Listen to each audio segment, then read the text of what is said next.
So this is your Microsoft Excel, ठीक है। So Microsoft Excel को स्प्रेडशीट सॉफ्टवेयर भी कहा जाता है। सो एमएस ऑफिस के अंदर आपके पास जो मेन तीन कंपोनेंट्स हैं वो है MS Word, MS Excel, MS PowerPoint. So MS मतलब Microsoft, so Microsoft Word, Microsoft Excel, Microsoft PowerPoint. इसके अलावा और भी चीजें होती हैं जैसे माइक्रोसॉफ्ट आउटलुक हो गया, माइक्रोसॉफ्ट एक्सेस हो गया डेटाबेस मैनेजमेंट के लिए, माइक्रोसॉफ्ट फ्रंट पेज आता है। So those are there, but जो मेजर कंपोनेंट्स है वो वर्ड, एक्सेल और पावर पॉइंट होते हैं। सो ये जो आप विंडो देख रहे हो दिस इज माइक्रोसॉफ्ट एक्सेल। अब एक्सेल किस लिए यूज होता है? It is use basically to represent data in rows and columns, and इसके ऊपर आप कैलकुलेशंस कर सकते हो। It also helps you in data analysis. तो हम इसमें ग्राफ्स, चार्ट्स वगैरह बना सकते हैं और अपने डेटा को एनालाइज कर सकते हैं। सो बहुत कुछ हो सकता है इसके अंदर। सो इसको पहली चीज हम क्या कहते हैं? स्प्रेडशीट सॉफ्टवेयर, ठीक है। So Microsoft Excel is a spreadsheet software. जैसे आप यहाँ पे देख रहे हो नीचे लिखा हुआ है शीट 1। ये जो सबसे ऊपर वाली लाइन होती है this is called your title bar. Title bar में एक्सेल का लोगो आ रहा है, आपकी जो फाइल है उसका नाम आ रहा है, ठीक है। आप कुछ सर्च करना चाहते हो तो यहाँ कर सकते हो। ये जो लाइन है file, home, insert, page layout, formula जो लिखा है ये है मेन्यू बार। इसमें सारे मेन्यूज हैं। अब इन मेन्यूज में से आप किसी भी मेन्यू पे क्लिक करोगे तो उस मेन्यू के अंदर की ऑप्शंस आ जाएंगे। जैसे फाइल में है new, open, save and all. ऐसे ही अगर मैं एडिट पे जाऊंगी तो उसमें ऑप्शंस आ जाएंगे, इंसर्ट में ये ऑप्शंस आ गए हैं, ठीक है। अब ये लेटेस्ट वर्जन है तो आपके मेन्यूज यहाँ नीचे ऐसे आ जाते हैं। जो पुराने वर्जन है उसमें से ड्रॉप डाउन मेन्यू आते थे, ठीक है। अब आपके पास आप मेन्यू पे क्लिक करते हो तो सिर्फ आपका ये वाला जो स्टैंडर्ड टूल बार है ये ही चेंज हो जाता है। उसके बाद ये जो साइड पे आप देख रहे हो ये नेम बॉक्स है जहाँ पे A1 लिखा हुआ है, और ये है फॉर्मूला बार जहाँ पर फॉर्मूला आएगा। फॉर्मूला क्या आएगा वो मैं भी समझाती हूँ। अब आप देख रहे हो नीचे एक टेबल ऑलरेडी बना हुआ है, एक शीट है, इसको हम शीट कहते हैं। सो हॉरिजॉन्टल वाले जो हैं वो रोज है, और ये जो वर्टिकल वाले हैं ये कॉलम्स है, ठीक है। So we have horizontally rows, vertical are the columns. अब जितने आपके लेटेस्ट होते जा रहे हैं ये वर्जन्स, आपके पास रोज एंड कॉलम्स इंक्रीज होते जा रहे हैं। पर अगर हम थियोरेटिकली ट्रेडिशनल पढ़ते हैं तो हम कहते हैं कि भाई एक शीट के अंदर 65,536 रोज होती हैं और 256 कॉलम्स होते हैं, ठीक है।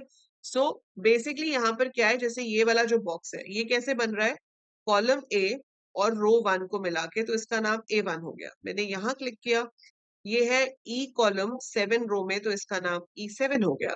मैंने यहाँ क्लिक किया, सो दिस बिकम्स C17। मैंने यहाँ पे क्लिक किया, इट इज L12। मैंने यहाँ पे क्लिक किया, it is N6। So we have it like this, column and row. So अब कॉलम एंड रो, अब मैंने कहा भाई 256 कॉलम्स हो सकते हैं, पर अल्फाबेट तो Z तक ही होते हैं ना। तो अगर मैं यहाँ पे Z5 लिख के एंटर प्रेस करती हूँ तो आप देख रहे हो ये Z वाला कॉलम आ गया और 5 वाली रो आ गई। So this is column Z and row 5। आगे जाओगे तो देखो कॉलम कैसे शुरू हो रहे हैं, A, AB, AC। तो जब Z तक पूरा हो जाएगा तो ये AA, AB, AC, AZ तक जाएगा। उसके बाद शुरू हो जाएगा BB, sorry BA, BB, BC, फिर CA, CB, CC, like that, ठीक है। और 256 कॉलम जो होता है मेरा उसका एड्रेस होगा IV। IV will be the 256 column. लेकिन अब ये लेटेस्ट वर्जन है, ये IV पे खत्म नहीं होते, तो ये 256 पे खत्म नहीं होगा। आप आगे जाते जाओ, जाते जाओ, जाते जाओ, जाते जाओ, जाते जाओ, तो you have no end to this, ठीक है। ये आपका X आ गया, फिर ऐसे ही हमारे पास ZA, ZB, ZC, और देखो ZZ के बाद AAA हो गया, है ना। फिर AAA के बाद AA, B, AA, C, AA, D and AA, Z तक होगा। तो सोचो कितने ज्यादा कॉलम्स और कितनी ज्यादा रोज यहाँ पर हो सकते हैं, तो हम गिनते नहीं भैया। हम वापस ही चल लेते हैं, हम वापस कहाँ चल लेते हैं? A1 पे। So we come back to A1, ठीक है। सो ये आपका A1 है, पहला सेल है। और ये जो नीचे है यहाँ पर शीट्स आ रही है, अभी सिर्फ बाय डिफॉल्ट एक ही शीट आती है। हम कितनी भी शीट्स यहाँ पर ऐड कर सकते हैं।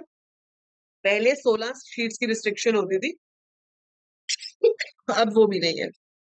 सो अर्लियर वर्जन जहाँ पे आपके पास 256 कॉलम्स एंड 65,536 रोज हो सकती थी, वहां 16 मैक्सिमम शीट्स हो सकती थी। अब ये रिस्ट्रिक्शंस लेटेस्ट वर्जन्स में नहीं है आपके पास, ठीक है।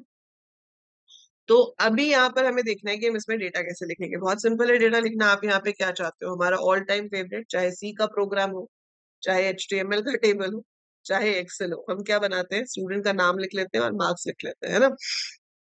सो स्टूडेंट का नाम लिख लिया हमने, सी में कितने मार्क्स हैं वो लिख लिए, HTML में कितने हैं वो लिख लिए, FCIT में कितने हैं वो लिख लिए, और यहाँ पर निकालना है टोटल। सिंपल। ठीक है, तो हमने कुछ भी नाम ले लिया यहाँ पे।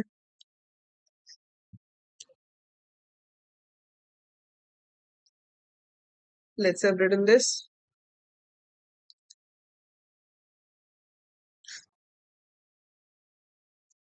ये रोहित के और कुणाल के कम आए हैं क्योंकि हमसे नहीं पढ़ते। Just kidding. ठीक है, सो कुछ भी मार्क्स दे देते हैं।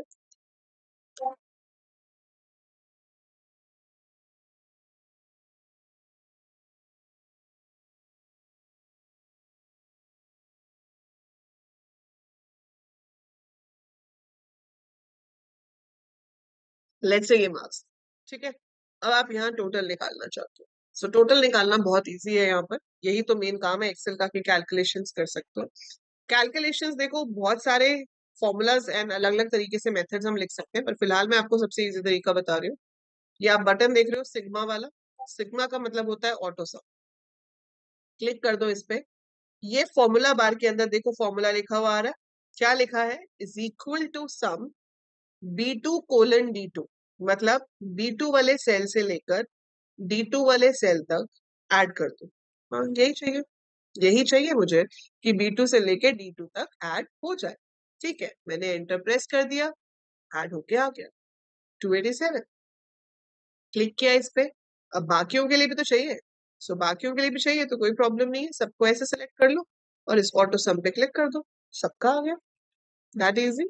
सो एक्सेल में कैलकुलेशन कितना इजी है, और इसमें बेस्ट चीज देखो कि अगर आप यहाँ मार्क्स चेंज करोगे ना, जैसे इसके 78 थे तो इसका टोटल है 276, मैं 5 नंबर बढ़ा देती हूँ, मैंने 83 कर दिए, तो आप यहाँ पे देखो टोटल अपने आप चेंज हो गया।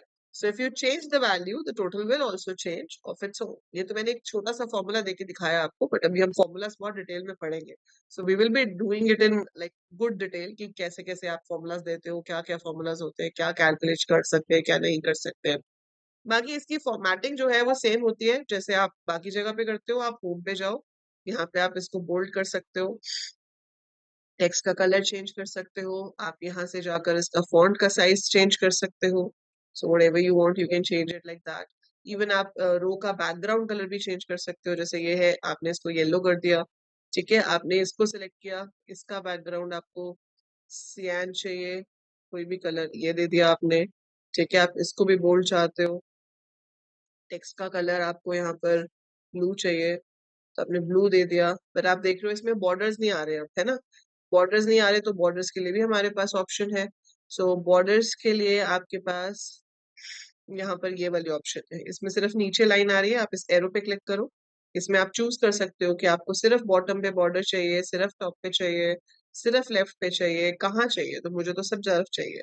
सो I want everywhere all 4 sides, तो मैं यहाँ से सेलेक्ट करूंगी all borders. So since I've selected all borders, so it will show it like this. तो ऐसे ये टेबल की फॉर्म में आपका शो हो जाएगा।